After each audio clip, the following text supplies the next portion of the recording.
Phones continue to get bigger and bigger, but it seems like somebody finally figured it out. Why not just put phone bits in a tablet? Is this a phone on steroids, or a tablet with an identity crisis? Well, the answer is yes. Hey, it's Joshua Vergara from Android Authority. What's going on, everybody? And this is the ASUS FonePad. If the FonePad looks familiar, remember that ASUS brought you the great Google Nexus 7, and the FonePad is actually very similar. You get a 7-inch screen device with the sizable bezel around the display with the front-facing camera and phone speaker grill up top. The back sports a nice brushed aluminum finish which gives it a nice industrious look and feel. Up top you get the rear camera with a great addition of a small removable cover that allows access to the SIM and SD card slots. You get 3 buttons on the left for power and volume. All in all, it handles just like the Nexus 7 and is very similar to most other 7-inch offerings. This does help for taking phone calls, but the FonePad is otherwise supposed to be treated like any other tablet, with both hands. Much of the FonePad will not blow you away with super high-end specs, and this starts with the display. Despite being at 7 inches, this IPS LCD screen is capable of a 1280 by 800 resolution at 216 ppi. It definitely isn't as powerful as even most 5-inch devices these days, but it is still a good performer. You get a good color reproduction so that images and videos have a good level of vibrancy, and though the pixel density may not be very high, the experience is still quite good at an average distance away. Get any closer though and you will start to see the pixel separation. Now you do get settings to change some aspects of the display in an app called ASUS Splendid, so there is a way to get it to just where you want it. Among the multitudes of Qualcomm Snapdragon processors out there, you get something different with a single-core Intel Atom Z2420 clocked in at 1.2 GHz. No, it isn't as powerful as high-end chips we see these days, but it does get the job done. And Antutu Benchmark clocks it in at around the 7500 mark, but you do get smoothness across the device. There are occasional hiccups that occur from time to time, and they seem to happen mostly in intensive games and apps. Speaking of games, the PowerVR SGX 540 is the included graphics chip. It did have a little bit of trouble with Into the Dead and even stuttered a bit during Candy Crush. You may find more of these hiccups running too many apps at once, as the FonePad comes with 1 GB of RAM. Ultimately, it is a very capable performer, though it did not wow me and requires a little patience in those more intensive experiences. As far as hardware goes, you do get either 8 or 16 GB of storage, expandable by a SD card slot.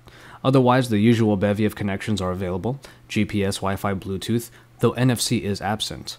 Now the speaker might be relegated to just the one grill on the lower back, but the general quality is actually pretty good, despite lacking in some volume.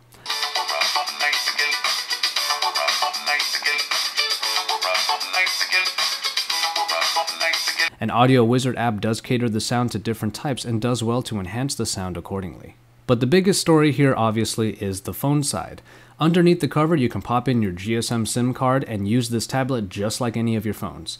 Mobile data is possible via HSDPA connectivity, and all phone and SMS related apps are included. The FonePad truly treats itself like an oversized phone, but is very unassuming about it. If you didn't know any better, you'd think this is just another 7-inch tablet.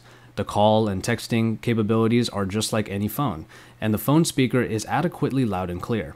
Otherwise, it really wasn't anything overly special other than being an oversized phone. Holding the FonePad up to your face for the call definitely takes some getting used to, and even now, I'm still not sure if I am. But if there is one part of the FonePad that excels, it is the battery life. A hefty 4270 mAh battery powers the tablet for 9 hours of talk time. In my time with it, regular usage stretched out over 10 hours, which is really impressive.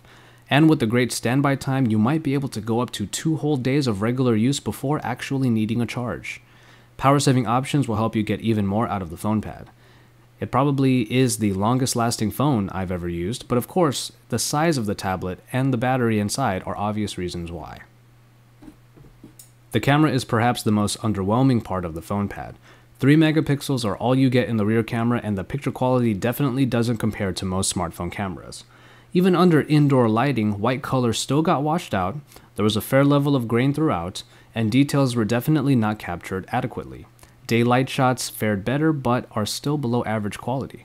Like some cameras we have seen on tablets, it is more of an add-on rather than a real selling point. And finally we get to the software. Jelly Bean 4.1.2 powers this ASUS modified UI. ASUS keeps things looking mostly stock, aside from additions like a power widget and a suite of floating applications very similar to Sony Small Apps. With these, you can make a floating to-do list or even watch a video while multitasking. ASUS did add in apps for customization like Studio, a photo editor, Storybook, which makes small memory presentations using pictures and videos, and a couple nice memo apps. With some customization added in, ASUS keeps things simple and easy to use by not doing too much or even too little. Now, though the phone side might be a nifty change in the tablet game, it's become clear that the FonePad isn't really going to overthrow any of the top players in the game. Luckily, it is priced accordingly at around $249 US and just under 200 euros for the European market. And so, there you have it. Would I recommend the FonePad?